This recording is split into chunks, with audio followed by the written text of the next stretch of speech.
We're in Timmonsville, South Carolina, visiting with a traditional knife maker, Reed Moore. Reed, how did somebody who grew up in Columbia end up making these lethal weapons? Well, I guess I've always just been interested in metalwork for some reason. I don't know why. And I went to school, well, the college I went to had a blacksmithing shop, and so I started doing it there, and just sort of got interested in that, using the craft to make like technologically advanced tools. I think you're going to show us how to deal with Damascus steel. Tell me a little bit about that material. Well, I think yeah, the one you've got there that belongs to my husband that you made. Yeah, this knife is Damascus, and Damascus is actually also known as pattern welding, and it's basically a composite structure of steel where you take different alloys that have different carbon contents and forge weld them in layers together, and then draw them out and fold them back on themselves and reforge weld them, and do that a bunch of times, and then you get the properties of multiple types of steel and a cool pattern too. You've got one that's been cut, that you've cut out, that I think you're going to demonstrate how you go through this, and what's the first thing you're going to do with this? So yeah, I've already cut this blank out, and the Damascus is already mostly forge welded, but I'm going to take the blank and then draw out the knife into its final shape. On this anvil? Yeah.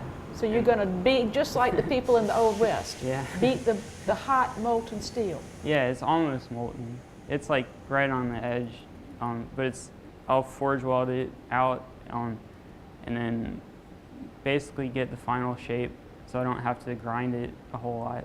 What do you do after, how do you cool it down? You can do it several different ways, but usually when you're forge welding stuff, it's a good idea afterwards to do what's called annealing it, and that's basically just taking the steel and cooling it down really slowly so that the crystal structure is like the softest structure that you can have, and it relieves the stresses in the steel.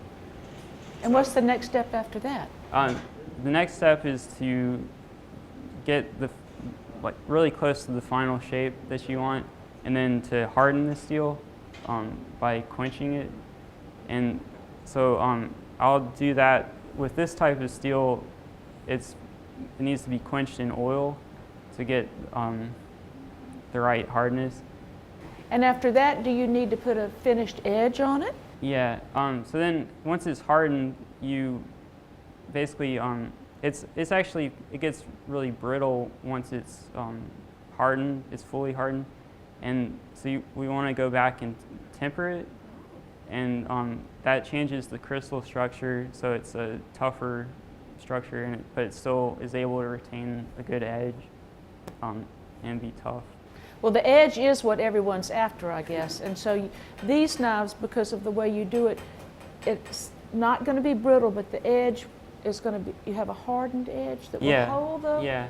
The way that I do it is to, especially with certain types of knives, you want to have the edge be as hard as possible to be able to keep the edge, and then you want to go back and temper the back side of the blade so that it's softer and tougher, and it kind of helps, so you can make a more flexible knife if you want, or just a tougher knife, so where you get two different properties out of the steel instead of just one hard piece of steel.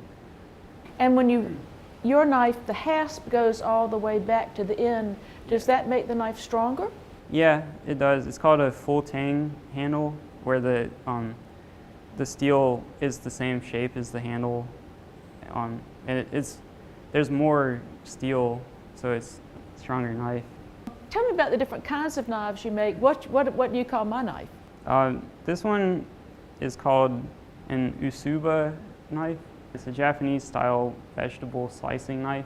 And what are some of the other ones that you have? Probably my biggest or the most popular knife right now is the fillet knife that I make. It's a Damascus. It's a shorter fillet knife for trout and smaller birds like ducks and things.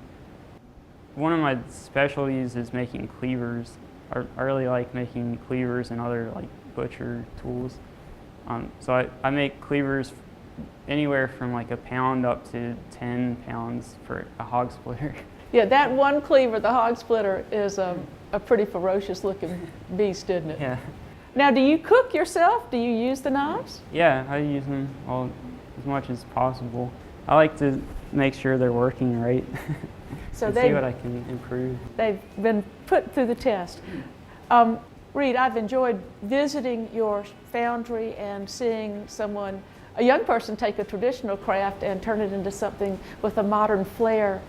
And I think other people would like to learn more about this. How could they do that? My website is redforgeworks.com, and I'm also on Facebook. It's Red Forgeworks, and then Instagram and some other things. All right.